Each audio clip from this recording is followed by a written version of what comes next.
उन्होंने लिया ना पॉइंट ऑफ ऑर्डर, मैंने तो नहीं लिया। आप स्पीकर को एड्रेस करें, आप मेहरबानी करें। इस तरह नहीं चलेगा हाउस जिस तरह आप लोग चाहते हैं। मैं जनाब डिप्टी स्पीकर पहले जवाब दूंगा, उसके बाद सवाल का जवाब दूंगा। ऐसे नहीं होगा कि एक शख्स यहां से फर्दे वाहिद उठे और पूरे हाउस को डिक्टेट करे कि हाउस किस तरह चलना है। इस तरह हाउस नहीं चलेगा। जनाब स्पीकर, नो क्रॉस टॉक। जनाब स्पीकर, उठा रहा है जो फितने मेरी जमीनों में, उठा रहा है जो फितने मेरी जमीनों में, वो सांप हमने ही पाला है आस्तीनों में, वो सांप हमने ही पाला है आस्तीनों में। कहीं से जहर का तरियाक ढूंढना होगा, कहीं से जहर का तरियाक ढूंढना होगा, जो फैलता ही चला जा रहा है सीनों में।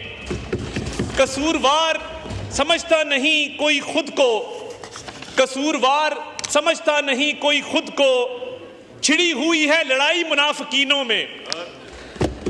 जनाब डिप्टी स्पीकर, आज जहां पे बहुत प्रचार किया गया, बहुत तकरीर की गई ऑनरेबल लीडर ऑफ ऑपोजिशन की तरफ से, ये जो डेथ टोल है अलेजिडली, ये डेथ टोल है या कोई पंखा है जो चल रहा है जिसमें कभी 1600 बंदे मर जाते हैं, कभी 1200 मर जाते हैं, कभी 400 मर जाते हैं, कभी 200 मर जाते हैं, आज मौसूफ 13 पे आके टिके हैं।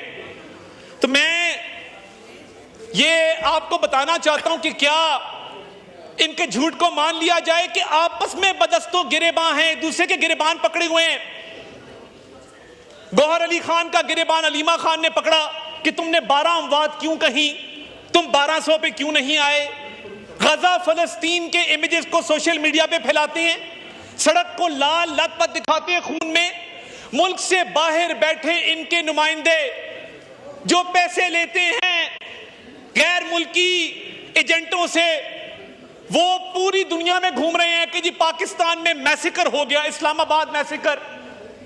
मिसिंग पर्संस का प्रचार करते हैं। मुझे बताएं, इन्होंने कोई दरखास्त दी है मिसिंग पर्संस के हवाले से किसी मिनिस्ट्री को, इंटीरियर को या लॉ को?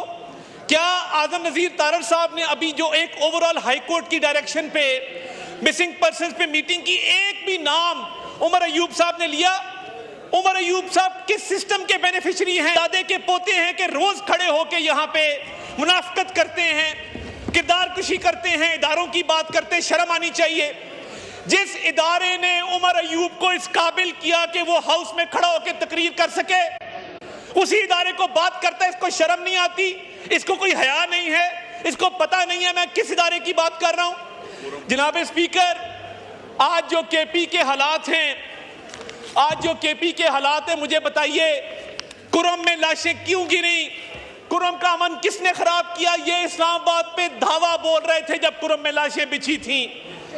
इनके दौर में ये तो झूठा मुनाफकत पे मबनी बयानियां है जिसके जवाब में कभी लाशों का नंबर 1200 कभी 12 है। क्या साहिवाल में जिन बच्चों के सामने उनके वालिदैन को गोलियां मारी गई थी बानी चेयरमैन पीटीआई के दौर में, उनको ताजियत करने के लिए 8 क्लब रोड लाहौर में बुलाया गया।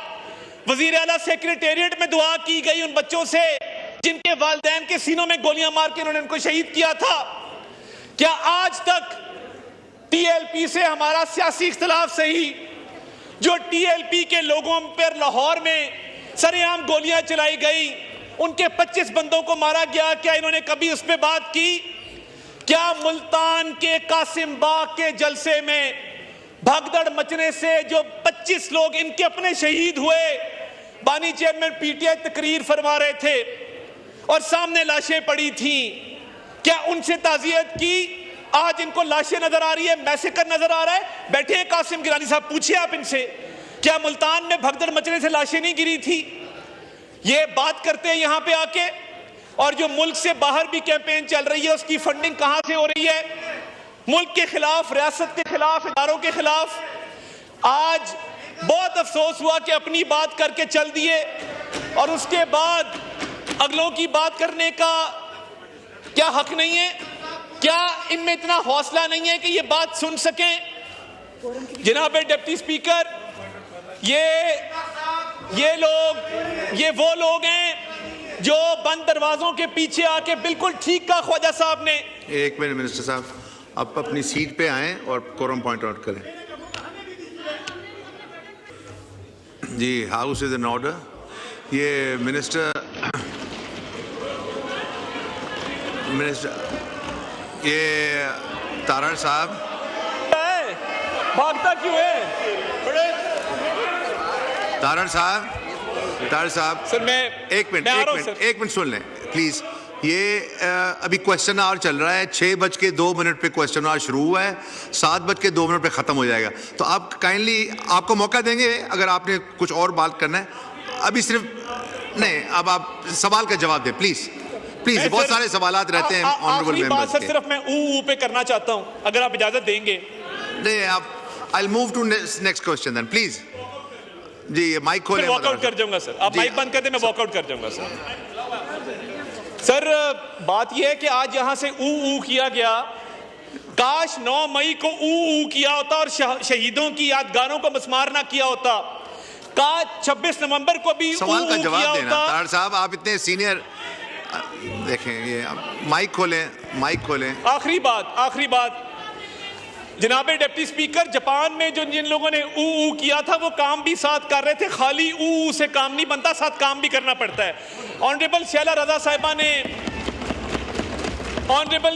साहिबा ने जो सवाल किया, देखिए अभी फिलहाल पेमरा के पास जो एग्जिस्टिंग लॉ के तहत और रेगुलेशंस के तहत जो इख्तियार है उसके तहत नोटिस जारी किए जाते हैं, मगर प्री सेंसरशिप का कोई सिस्टम राइज नहीं है मुल्क के अंदर, और ना ही सेंसरशिप के हवाले से कोई हिदायत जारी की जाती है कि क्या कंटेंट ऑन एयर जाना है, क्या नहीं जाना।